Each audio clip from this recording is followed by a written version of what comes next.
So I knew it was a matter of time before maybe employees would get robbed. The thing is, our entire business was running on these people. If even one of them turned out to be a crook, we were screwed.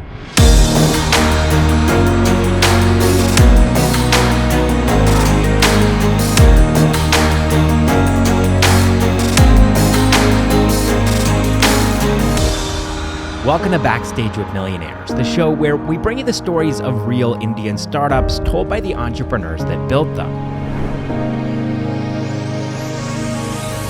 I'm Caleb Friesen, and on the show today, how 7-time startup founder Abhishek Nayak failed, exited, and pivoted his way into Appsmith, the world's most popular internal app building platform.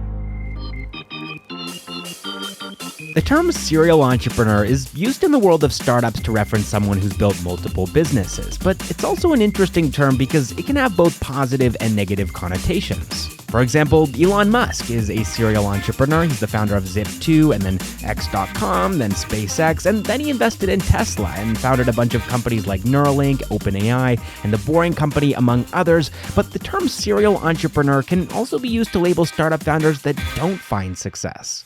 These are founders who continuously fail to achieve product market fit, or they can't financially sustain their businesses and have to shut them down, or they give up on their companies, quickly jumping from one venture to another. And when I first met today's guest, he was actually in the middle of one of these kinds of jumps, where he just shut down his previous venture after realizing its burn rate was unsustainable. I sat down with Abhishek Nayak in September of 2019 before he launched his current company. He was an entrepreneur in residence at Accel, and he and his co-founders were in stealth mode, building their startup Appsmith out of Accel's Launchpad incubator in Bengaluru. Today, less than 4 years later, Appsmith is being used by more than 10,000 companies around the world, including Swiggy, Dunzo, Katabook, IBM, and AWS. And to serve all these clients, the Appsmith team now consists of 140 employees working remotely in countries across the globe. The startup has raised upwards of $50 million from investors and is worth $250 million, meaning that, at least on paper, Abhishek Nayak is a millionaire. But that, of course, wasn't always the case. Do you own an Aston Martin Vanquish? Not yet. No? Do you own a bar in Spain? No. Have you ever driven an F1 car? Do you have a pet tiger? Do you know what I'm referencing here? You don't know. No. Spendamillion.com. Does that ring a bell? Okay, got it. Yeah. So I found your old blog and I went through, and it's super cool actually. Like, this was while you were at Bits Pilani. Yeah. And That's you like would actually 15. you would post about websites and like different apps, and spendamillion.com was one of them. So it was like just a fun tool where you could kind of see what you would spend, what you would buy if you had $1 million. Because now, Nice. your Appsmith is worth what? Like you said, how much? What's the 250 mil. $250 million. So on paper, you are a millionaire. I am. So Yes. you've reached that point that you back when you were at Bits Pilani, you could only dream of getting there. Yeah. So it seems like that. I mean, correct me if I'm wrong, but I think your sort of early foray into entrepreneurship, or like exploring and discovering the world of entrepreneurship, seems like it probably started at Bits Pilani. It did. And they had like an entrepreneurship cell over there that you were the vice president of. So tell me a little bit about those days, like, or was it even before Bits Pilani that you discovered entrepreneurship? So before going to Bits, I didn't even own a computer. I remember my dad offered to buy me a computer when I was in 8th or 9th standard. And I told him, no, I don't want a computer because all my friends seem to just watch porn and play games on it. And I don't want to do that. I want to study and work hard. So I said no to a computer because I did not know what the internet was or what the computer was. But after I went to Bits, we had internet in every single room, and I had a bunch of friends who had computers. That's when I started spending a lot more time on the internet, and that's when I realized internet is so much more than games and porn. People are actually building things here. People are writing about their experiences. So that was my introduction to the internet. So I only got introduced to the internet when I was in first year of college. So that was 2005. and I owned my first computer in 2006. So my first introduction to business, I remember, was Orkut. Orkut was a social network, and that social network was very popular at Bits. And I used to spend a lot of time on it, just checking it out. And one day, a question just popped up in my head. How the heck are they making money? Why are they running this business? Is this even a business? And I remember pinging one of my seniors at like 3 or 4 a.m. I still have a screenshot of that question where I asked him, so, why does the Orkut team run Orkut? It seems to be for free and nobody seems to be making any money off it. And then he tells me that it's the data. It's the fact that you can make money off it by running ads in the future. But if they started running ads today, nobody would use Orkut because people don't want to see ads on their friend's profile. When that connection clicked in my head, that building a product on the internet is sort of like, buying a machine so that it can then make money for you. That's when it all started clicking for me. And I think that was the start of my trajectory, because immediately after that, I instantly began to understand business models. How do you do that by writing code, and how do you do that with a really small team? So between third year and fourth year, I was writing B plans for B plan competitions. I was also doing internships. I also traveled the world during that period. I went to Europe like 5 times in a year without taking any money from my parents, by just by doing paid blogs, by writing for other people. So I also realized I'm not really gonna struggle to make money, because I seem to be able to make money by freelancing and just figuring my way out. So I realized I should try my hand at entrepreneurship, because I seem to be able to figure my way around all these different situations that I've never been in. You had that confidence, but I'm curious to know, did your parents have that confidence? Like, were they okay with your, did you tell them about your plans to start a company? So not really. My parents really just wanted me to do well at education, and throughout school I was doing very well. So they just wanted that to continue, and they expected that to continue. And if you do well at Bits, you're going to get a good job. You might even be able to get a master's degree or a PhD degree abroad and move abroad and get a good job there. So that was the career path that my parents thought I was on, and that's a career path I thought I was on before I went to Bits.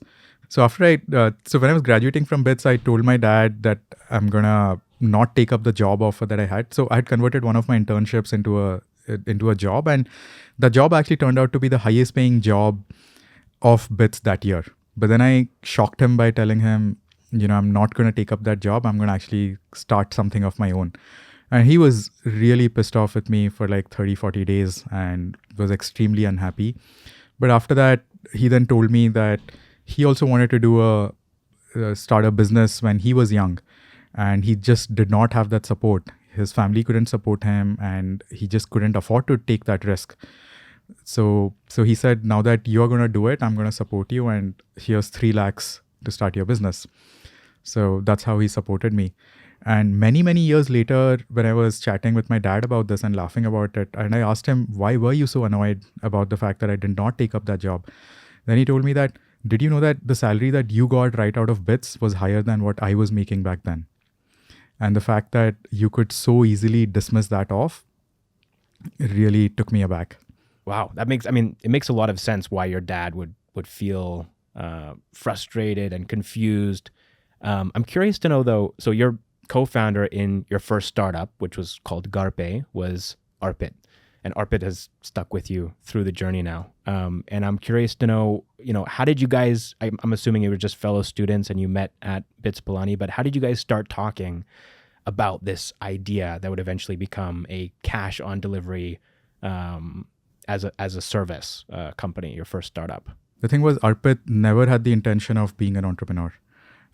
He was interested in the idea of working at a startup, but definitely not starting something of his own, because he really wanted to have a good career and live a nice, comfortable life. So I remember, so I was roommates with Arpit for a short period. And there was this one night when I was chatting with Arpit, and Arpit was sort of giving me mixed signals about joining us and joining me. And I'd already found a third co-founder to work with us. And Arpit was supposed to be the CTO, and the third co-founder was supposed to work on the operations, while I was supposed to look at sales and marketing. And Arpit was not giving me a committed answer. And that night, I just stayed in his room and sat in a chair for like 4 or 5 hours. And I told him, till you agree to resign the next morning, I'm not going to get off this chair. You cannot make me get off this chair. And that's basically what happened. And by the time 4 a.m. came around, and we've been having heated debates throughout the night, Arpit was like, okay, fuck you, man. I'm going to resign. Now get out. You broke him down. Yeah. That's amazing though. So he couldn't make that leap to start GharPay. So you just kind of pushed him, forced him to do it. Yeah. But okay, so tell me what exactly GharPay was. I've sort of summarized it earlier, like cash on delivery as a service. Was that the initial idea from day one, or did it sort of evolve over time? And also, how did you identify that problem, and how did you realize that it needed a solution, which was the startup that you created? So GharPay was started in 2010, and 2010 is when e-commerce was just beginning to take off in India. This was before Amazon.in. Oh, yeah. Way before, like 5 years before Amazon. Flipkart was still just beginning, and Flipkart hadn't even, I think they had just raised a single round from Accel. And I was a student, and I had a debit card from SBI, which did not work online. It just could not work online. It wasn't connected to Visa or MasterCard. Probably. No, it wasn't. And for me to make it work online, I had to go change that card. And I didn't want to do that. And I knew for a fact back then, which is I think still true today, is that India is primarily going to be a cash-driven economy for a long time.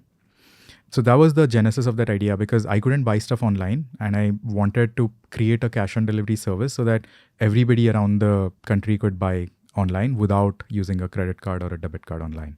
Wow. Okay. I think though what I've heard from other interviews that you've given is that it started to become not a business that you really enjoyed running. Is that accurate to say? Yeah. So it really started scaling fast. We went from 2 people in a room to about 130, 140 people. In about a year and a half or so? In just about a year and a half. And our revenue was also scaling very rapidly. We had 7 offices. The scariest thing about running that business was we were dealing with a lot of cash every single day. So I knew it was a matter of time before maybe our employees would get robbed, or somebody would give us a ton of fake cash that we wouldn't be able to detect while picking it up. And that would be like our loss, and that would bring the company down. How are you guys moving all this cash around? It was people on bikes, people collecting cash on a bike. Then if it crossed a certain threshold, like if it became 1 lakh in cash, they would go deposit it in a bank. If it was less than that, they would bring it to the office. And the thing is, our entire business was running on these people. If even one of them turned out to be a crook, we were screwed, because we were only making 2% of the money that we were collecting. So if we lost the money that we were collecting, we would have to make 50 times that money to recover. 50 times our commission to recover that money back. And that used to be incredibly stressful. And I just realized it's not for me. Life is sort of too short to be working on something that you don't enjoy. Because I got into entrepreneurship because I thought I'm going to have fun, and I wanted that to be fun.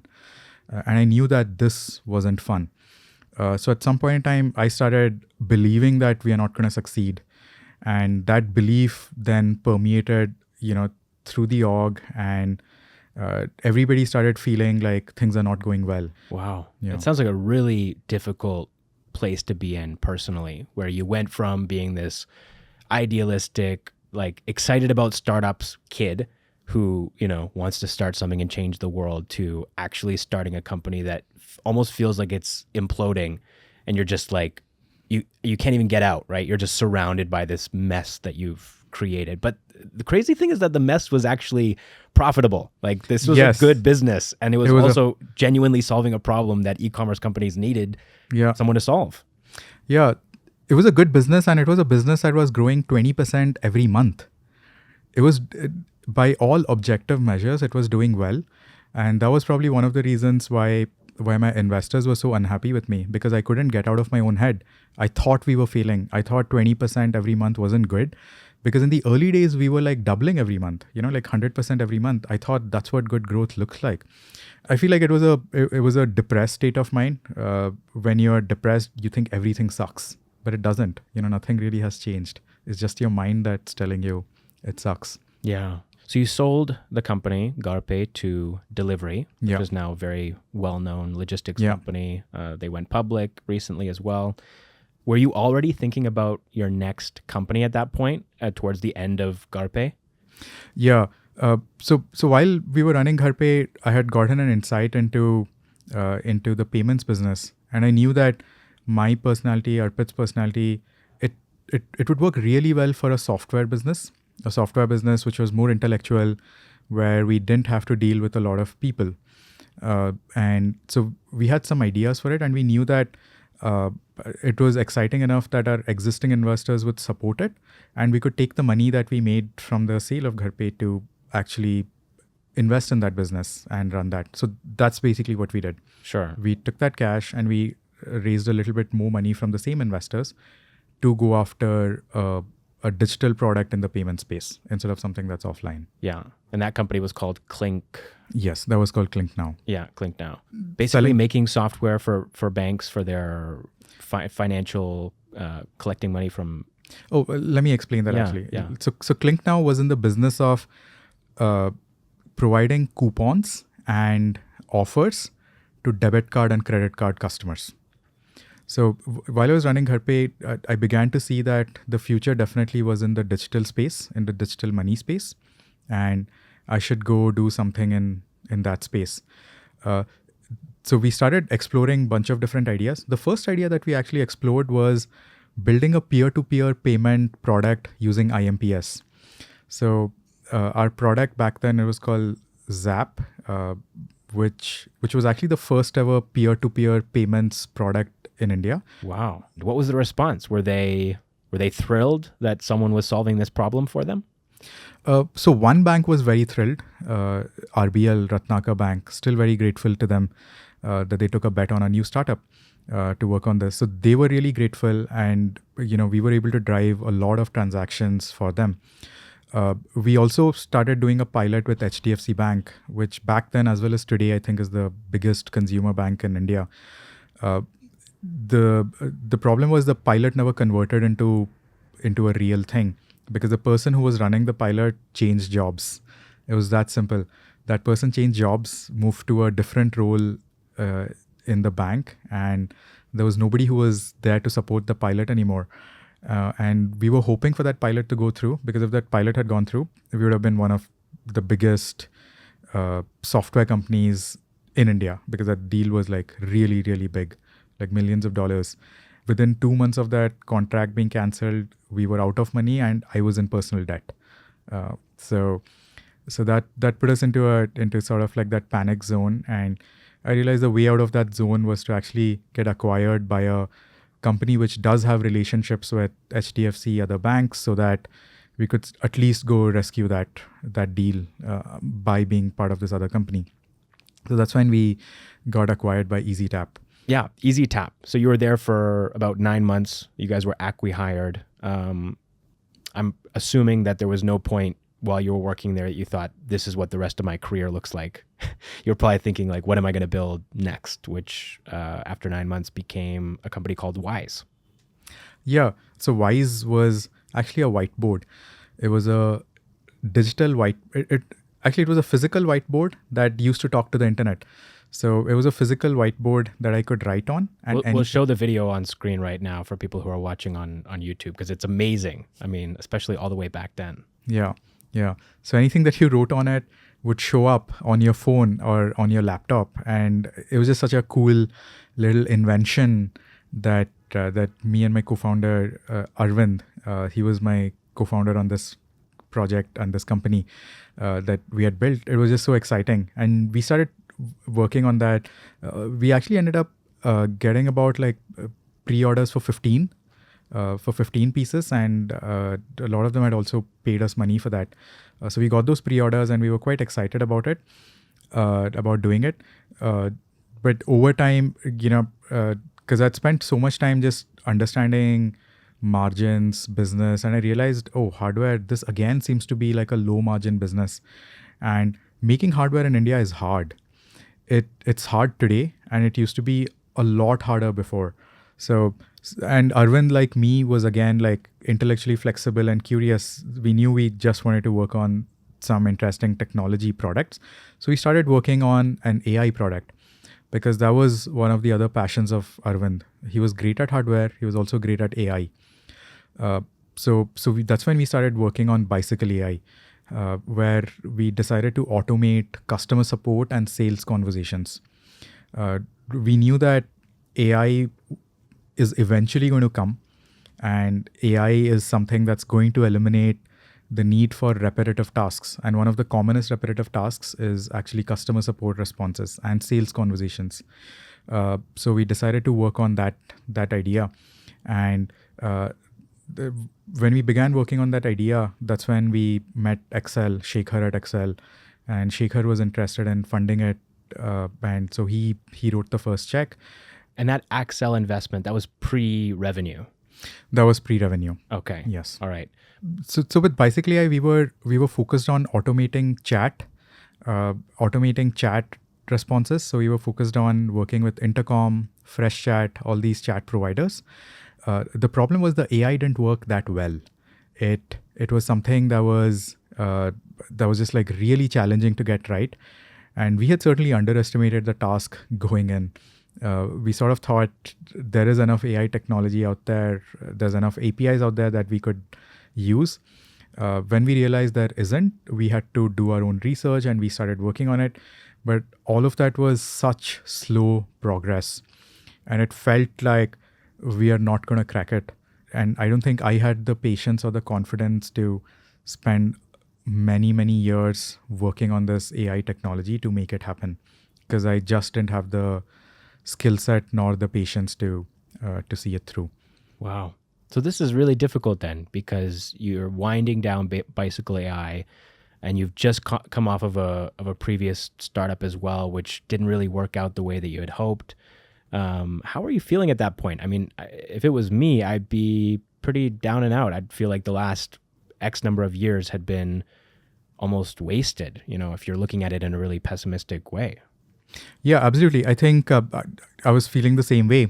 I felt like I've been giving it so much time, and during this entire period, I wasn't making that much money either, because your salaries tend to be low, right? And I wasn't saving that much money, and I was looking at my friends doing really well, and I used to just constantly question, why the heck am I doing this? I do know there is a different path, and I do know that's a path that's a lot easier, and why do I just keep trying to do this? How old were you, by the way, at the end of Bicycle AI? So Bicycle AI would have been, so I would have been like about 28, 27, 28. And at that point, 28, you're looking around and like a lot of your peers are becoming quite successful, I'm assuming. Yes. But you went to Pilani, like a lot of those people are doing well. Yeah. And throughout Bits, I'd learned that I can deal with more things than I think I'm capable of. And I just want to see, what does that look like? What does the next level look like? And that's the reason I like bouncing back from failure, because I don't consider them as a failure like other people do. I just consider them as one more thing that I worked on that did not work. And the world is filled with things like that, where stuff doesn't work. So when something doesn't work, I don't treat it as an anomaly. I treat it as, this is the law of nature. This is how nature works. Most stuff doesn't work. You're lucky if something works. And so I do tend to bounce back from things fairly quickly. And I think that's exactly what happened with Bicycle AI, where you guys jumped onto something new rather quickly, which was Mobshow, right? That was the next thing. Yeah. Tell me, because that more than any other pivot, that was a pivot. Like that was a completely different space. Yeah. Kind of the intersection of gaming and content creation. Where did that idea come from? And first of all, maybe tell me what Mobshow was, and then like how did you actually arrive at the point where you thought this would be a good thing to start? Yeah. So Mobshow was a game that you could play on your phone, and it was a real-time quiz game. So a real-time trivia game. So you could so basically for on the app 3 times a day for 10 minutes, we would have a host who would come online live. They would ask you a bunch of questions. A real guy. A real guy. Generally, they would tend to be comedians or MCs. They would ask these questions in rapid fire, 10 questions in 10 minutes. And whoever ends up scoring the highest basically walks away with some money. That was the idea. The idea of it was it's going to be fun, entertaining, and it's going to teach you something. And you're going to make money if you do well. Throughout school and college, I used to be a quiz and a trivia geek. The way I used to pay for some of my mess bills at Bits was by winning quizzes. And I was known to be like that quiz trivia guy, somebody who knows something about everything. And I had so much fun with it. So Mobshow was really like a personal love project. And I realized if I build something for myself with love, it is going to succeed, because Mobshow ended up being wildly successful. Within a few months, it had 1 million downloads, and there were like 100,000 people playing a game at the same time. But it's almost like a pendulum, right? Where initially you had started companies that were good business opportunities, but you didn't feel super passionate.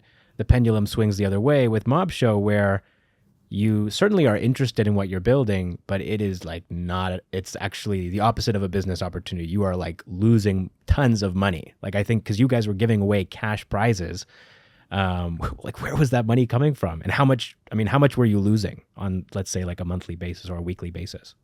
So with Mobshow, we were giving away prizes every day, and every month we were losing around $20,000. Now it was fun to run it, but it also taught me a different lesson.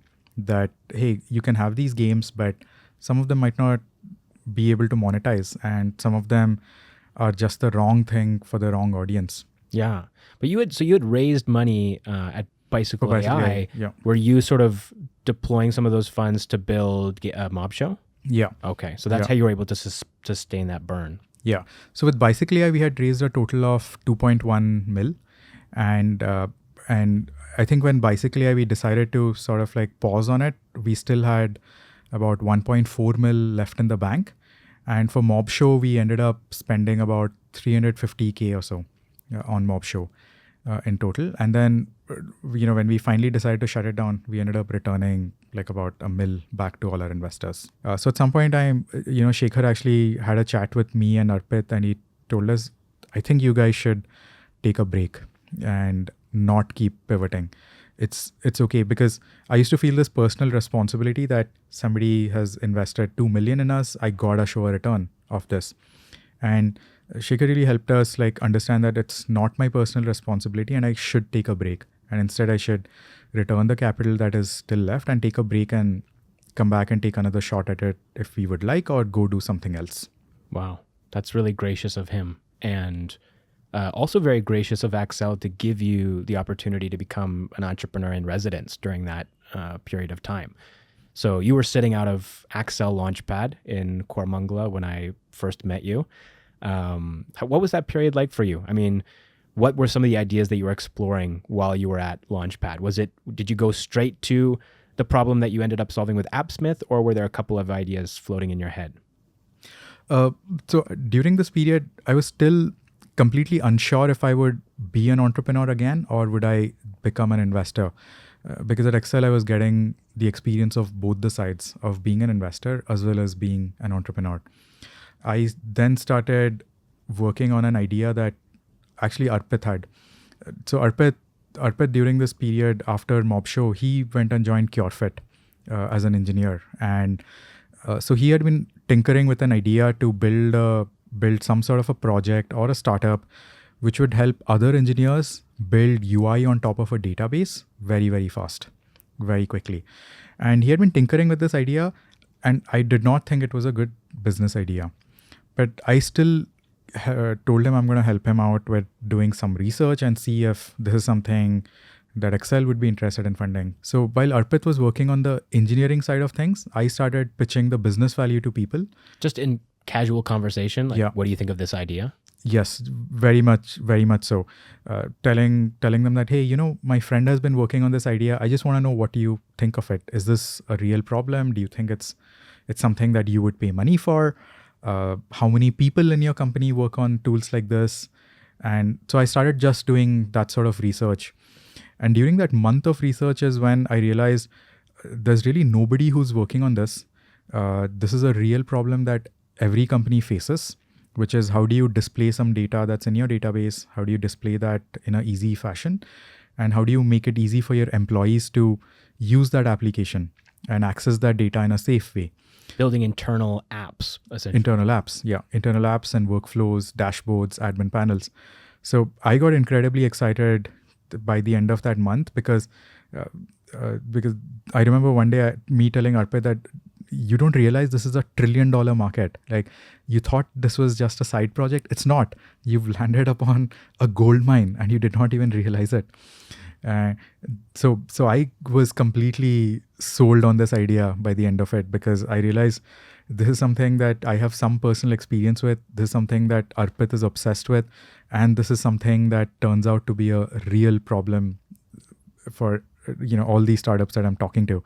So I got incredibly excited, and Arpit and I then started working on this idea. Our third co-founder, Nikhil, who Arpit met at CureFit, he also joined us about this time. During this period, I kept talking to Shekhar and at Accel to convince them to actually invest in this space. And there was a moment in Shekhar's experience where he was like, okay, I get this idea. So he met this bank CIO at a conference. So Shekhar was traveling in the US and he had this idea that I was working on at the back of his mind, but he wasn't convinced this was a great idea. He thought we should work on something else. But he met this bank CIO and she told him that that particular bank, which is a small bank with some 50,000-60,000 customers, has 1,500 internal applications and only 500 of them are on the internet. The rest 1,000 are on the desktop. They weren't on the browser. And that's when Shekhar realized, oh shit, this is actually a pretty big business because turns out banks also need this. And that's when Shekhar, he also started helping us and supporting us. And about a month after I left Accel, he decided to fund us. Yeah. So you got Shekhar to come back in and believe in you a second time, invested $2 million as your first funding round at Appsmith. At that time, you guys were still in Accel Launchpad, their Yes. sort of incubation center. Okay. And then that was in August of 2019. And then 2020, the pandemic hits. So presumably, you're not going into the office anymore. Did that affect, because you hadn't even launched Appsmith at that point, right? Did that affect the progress that you guys were making? We did lose some momentum at the start, but we quickly recovered it back soon after that because we just learned how to work online. And I began to see the benefits of working remotely. So about four months after the lockdown is when we actually launched the project online and we announced it to the whole world that Appsmith is now live. We also decided to become an open source project. Instead of charging for everything, we decided let's give away most of our code for free. That was a big milestone for us, and that was actually something rest of the team decided. I was sort of on the fence. I knew open source had benefits, but I also knew it had a lot of negatives. But ultimately, I realized our team, who were mostly engineers, strongly believed that it should be open source, and we decided let's go turn Appsmith into an open source project that most of the world can use without paying us money, while we figure out how to monetize from a small percentage. Sort of premium feature set. Yeah. So you launch and it's a big deal for you guys, super exciting moment, even though it's happening remotely. I mean, everyone's celebrating in their own individual lockdown situation. Did the public fall in love with it at that moment? Were there thousands of people flocking to Appsmith, or what was the response like? So we launched expecting no interest. We launched because we just had to. We were so tired not talking to real users and customers. The amazing thing is it really took off in that first week. We had people from about people from 30 countries who used our product in that first week and actually started giving us feedback. And ever since then, it's just been like upwards. There's been no stopping at all. And that really surprised me because with Appsmith, I have not written a single cold email after our launch. You guys don't have you don't put out ads or anything like that. It's just none. Word of mouth? It's just word of mouth. Wow. Yeah. And we have around 10,000 companies that use us every month. And I have no idea how they heard of us. So what were you spending money on then? Because you did raise two subsequent rounds, actually. Yeah. Tell me about that process. I mean, how soon after you launched did you raise your second round of funding? So we raised the second round of funding about 2020 August is when we launched, and 2021 May is when we raised our second round. And we raised our third round in 2022 May. So most of our investment goes into building the open source project. So that's engineering, product, and design. So it's mostly to hire people who work on the open source project. When our open source project started taking off, we realized it has, touched a nerve with a lot of engineers out there who had been doing that same repetitive task that Arpit disliked doing. And turns out they also want this problem solved. So we realized this is a once in a lifetime opportunity to create an open source project which stands the test of time and becomes used all around the world. So you guys were seeing all of this incredible organic growth, which I think for you, having gone through so many different startups, so many different ideas, you've hit so many walls, and there've been so many pivots. How did that feel? Was it sort of it must have been so gratifying to finally see something really working and something that you and your team built being adopted by so many people, and for those people to be so appreciative of what you built.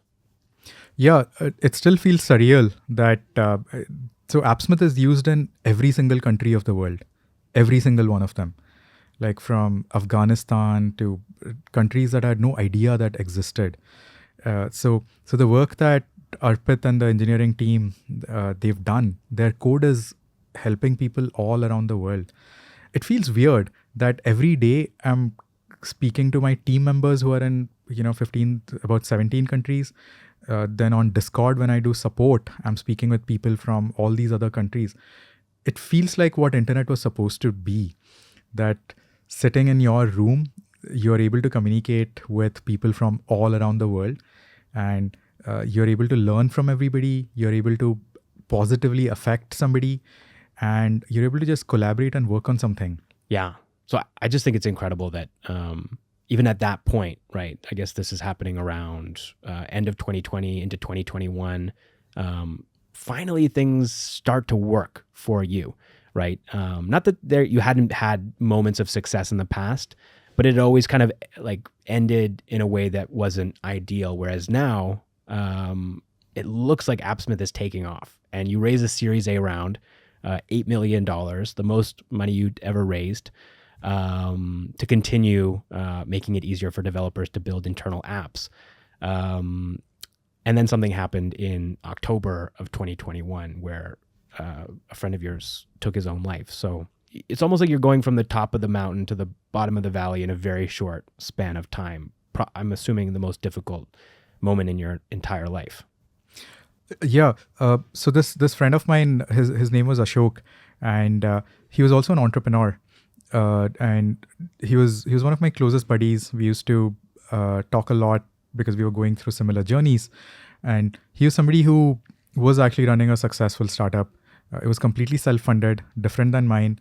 And he had decided to sell it, and he actually, made a few $1 million in an exit. What I didn't know was he was personally suffering quite a bit. He was depressed. He had issues with some of his ex-employees who had problems with his personal success, and that made it hard for him.